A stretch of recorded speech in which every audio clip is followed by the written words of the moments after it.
रामगुप्त। जयशंकर प्रसाद जी के उन्नतम नाटक ध्रुवस्वामिनी का खलनायक है रामगुप्त। आरंभ से अंत तक रामगुप्त का चित्रण का पुरुषकेजा में किया गया है। कहीं पर उसके सद्गुणों या भावों का चित्रण नहीं रूप किया गया है। ராமகுப்து கொஞ்சம் நல்லா படித்து வச்சிங்க.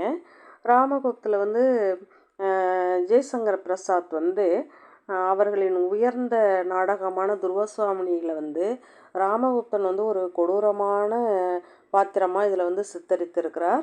நாடகத்தில் ஆரம்பத்திலிருந்து முடிவு வரைக்கும் ராமகுப்தனின் பாத்திரம் வந்து தீய குணங்களை கொண்ட ஒரு ஆணாக தான் சித்தரிக்கப்படுகிறது. அவனுடைய நல்ல குணங்கள் அல்லது உயர்ந்த உணர்வு எங்கேயுமே இங்கே வந்து வர்ணிக்கப்படலைங்கிறது தான் இந்த பேராகிராஃபோடைய பொருள். இதை பொருள் புரிஞ்சு படிங்க. काय रामगुप्त। रामगुप्त आर्य समुद्रगुप्त का ज्येष्ठ पुत्र है। अपने पिताजी के समय में भी वह कभी कुछ नहीं किया है। कायरता और आलस का प्रतीक बनकर वह बड़ा हुआ है। इसी कारण से रामगुप्त को समुद्रगुप्त पसंद नहीं करते थे। कहीं भी किसी भी तरह से वह सराहा नहीं गया है। காய ராமகுப்த அப்படிங்கிறது கோழையான ராமகுப்தன் அப்படிங்கிறது பொருள். ராமகுப்தன் ஆரியன் வந்து சமுத்திரகுப்தனின் மூத்த மகன். தந்தை உயிருடன் இருந்த காலத்தில் கூட அவன் எந்த ஒரு சிறப்பான செயலையும் செய்யலை. கோழைத்தனம் மற்றும் சோம்பேறித்தனம் தான் அவனுடைய அடையாளமாக வந்து இருந்து வளர்ந்தான். இதன் காரணமாக சமுத்திரகுப்தன் ராமகுப்தனை வந்து சுத்தமாக விரும்பலை. எந்த இடத்துலையுமே எந்த விதமாகவும் அவனை பாராட்டவும் இல்லைங்கிறது தான் இந்த பேராகிராஃபோடைய பொருள். இந்த பொருள் புரிஞ்சு அதை படிங்க. क्रूर कर्मी। आर्य समुद्रगुप्त खूब जानते थे कि रामगुप्त काय है। उसमें बुद्धि व चंद्रगुप्त क्षमता की भी कमी है। इसीलिए अपने जीते जीवे उत्तराधिकारी घोषित करते हैं। आर्य समुद्रगुप्त स्वर्ग सिधारने के तुरंत बाद मंत्री शिखर स्वामी की सहायता से अपने आप को रामगुप्त राजा घोषित करता है। यही नहीं, वह ध्रुवस्वामिनी से बलपूर्वक विवाह भी कर लेता है। काय रामगुप्त को अपने पति के रूप में पाकर वह अत्यंत दुख का अनुभव करती है, उससे दूर रहती है, उसे छूने तक नहीं देती है। குரூர் கர்மிங்கிறது வந்து என்ன அப்படின்னா கொடூரமான செயலில் ஈடுபடக்கூடியவன் அப்படிங்கிறது தான் அதனுடைய பொருள். ஆரியன் சமுத்திரகுப்தன் வந்து ராமகுப்தன் ஒரு கோழைங்கிறத வந்து நல்லாவே அறிஞ்சு வச்சுருந்தாரு. அவனிடம் வந்து புத்திசாலித்தனம், ஆட்சி செய்யும் திறன் இதெல்லாம் வந்து எதுவுமே இல்லைங்கிறது தெளிவாக இருந்தது. ஆகையால் வந்து தன் வாழ்நாளில் வந்து சந்திரகுப்தன் வந்து தன் வாரிசாக அறிவித்தார். ஆரியன் சமுத்திரகுப்தன் மறைந்த உடனே என்ன பண்ணார், அமைச்சர் சிகசுரசாமி வந்து அந்த உதவியோட ராமகுப்தன் வந்து தன்னை வந்து தானே அரசனாக அறிவித்து கொள்கிறான். அதோடு மட்டும் இல்லை, துருவசாமியை வந்து வலுக்கட்டாயமாக திருமணம் செஞ்சுக்கிறான். கோழையான அந்த ராமகுப்தன் வந்து ராமகுப்தனை தன்னுடைய கணவனாக பெற்றதால் துருவசாமி வந்து ரொம்ப மிகுந்த துயரத்தில் இருக்கிறாள். துயரத்தை வந்து அனுபவிக்கிறாள். அவளால் வந்து அவன் அருகில் செல்ல முடியல, விலகியே இருக்கிறா. அவனை தொழுவதற்கு கூட அனுமதிக்கிறதில்ல. அதுதான் வந்து இந்த பேராகிராஃபனுடைய பொருள் புரிஞ்சு படிங்க. दुराचारी। रामगुप्त दुराचारी है। हर पल मदिरा तथा अन्य नशीली पदार्थों का सेवन करके वह अपने सुख मात्र पर ध्यान देता है।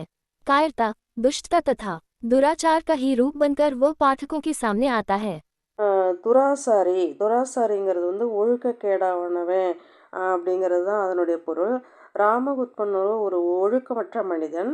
அவன் ஒவ்வொரு நிமிஷமும் பார்த்தா மதுபானம், பிற மயக்க பொருள்லாம் உட்கொள்கிறது, தன்னுடைய சுகம் மட்டுமே பெருசாக நினச்சி தன் சுகத்திற்காக மட்டுமே அவன் வந்து கவனம் செலுத்துகிறான், வாழறான். கோழைத்தனம், தீய மனப்பான்மை, இந்த ஒழுக்கக்கேடு இதெல்லாம் இதனுடைய முழு உருவமாக மொத்த உருவமாக வந்து இவன் வந்து மக்கள் முன் வந்து தோன்றான். இதுதான் இதனுடைய பொருள் புரிந்து படிங்க. असफल राजा व पति। रामगुप्त असफल राजा तथा पति है। उसके व्यवहार से सब लोग उससे नफरत करते हैं। वह न ही राज्य पर ध्यान देता है, न ही कुछ और बातों पर। अपने सुख मात्र को लक्ष्य बनाकर जीता है। शिखर स्वामी का कठपुतला बनकर राज्य करता है। नाम मात्र के लिए राजा तथा पति बनकर रह जाता है। असफल राजा तथा पति बनकर मरता है। அசஃபல் ராஜா பதி. அந்த ராமகுப்தன் அது வந்து என்னென்னா தோல்வியுற்ற வந்து அரசனும் கணவனும். அந்த அரசன் தானே மன்னனாக இருக்கான், கணவனாக இருக்கான் இல்லையா? தோல்வியுற்ற அரசனும் கணவனும். அந்த ராமகுப்தன் வந்து ஒரு தோல்வி அடைந்த அரசனாகவும் கணவனாகவும் இதில் வந்து சித்தரிக்கப்படுறான். அவனுடைய நடத்தை காரணமாக அவனை வந்து எல்லாருமே வெறுக்கிறாங்க. அவன் அரசாட்சி குறித்து எந்த கவனமுமே அவன்கிட்ட, அவன் ஆட்சியில் மன்னனை தவிர அவன் அரசாட்சியை பற்றி கொஞ்சம் கூட எந்த கவனமும் செலுத்துறதில்ல, எந்த விஷயத்துலையும் அக்கறை காட்டுறதில்ல. தன் சொந்த சுகம், தன்னுடைய சுகம் மட்டுமே வாழ்க்கையோடைய லட்சியமாக வந்து கொண்டு வாழ்ந்துட்டுருக்கான். சிகரசுவாமியின் வந்து கைப்பாவையாக இருந்த அரசை வந்து அவன் நடத்துகிறான். பெயருக்காக தான் அவன் வந்து அரசனாகவும் கணவனாகவும் இருந்து வரான். இறுதியில் தோல்வியுற்ற அரசனாகவும் கணவனாகவும் அவன் மரணம் அடைஞ்சு போகிறான். இதுதான் இந்த பேராகிராஃபுடைய பொருள் புரிந்து படிங்க. कायरता का अंत। कायरथ रामगुप्त शकराज से लड़ने से डरकर अपनी पत्नी तथा मंत्रियों की पत्नियों को शकराज के यहाँ भेजता है। शकराज ध्रुवस्वामिनी को अपनाने के लिए तड़पता है। शकराज के व्यवहार को अपने लिए अनुकूल बनाते हुए चंद्रगुप्त ध्रुवस्वामिनी के साथ स्त्री वेश में जाता है। शकराज की हत्या करता है। शकराज की हत्या के बाद चंद्रगुप्त को बंदी बनाता है।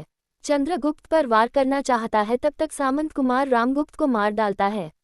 आरंभ से अंत तक कायरता तथा दुराचार का रूप बनकर रामगुप्त मर जाता है।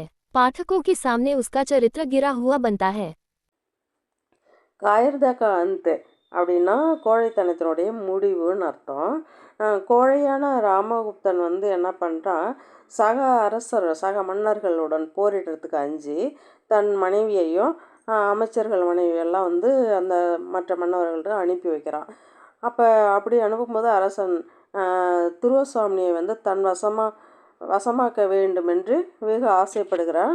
அப்போ அரசனின் நடத்தை தமக்கு சாதகமாக அமைய செய்து என்ன பண்ணுறான், சந்திரகுப்தன் வந்து துருவசுவாமியுடன் பெண் வேடத்தில் போய் போகிறான். அவன் சக அரசனை செல்கிறான். அப்போ வந்து பெண் வேடத்தில் போகிறான். அவன் சக அரசனை கொலை செய்கிறான்.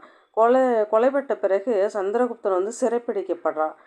சந்திரகுப்தனை தாக்க ராமகுப்தன் வந்து முயற்சி செய்கிற அந்த நேரத்தில் சாமந்தகுமாரன் ராமகுப்தனை கொலை செஞ்சிட்றான்.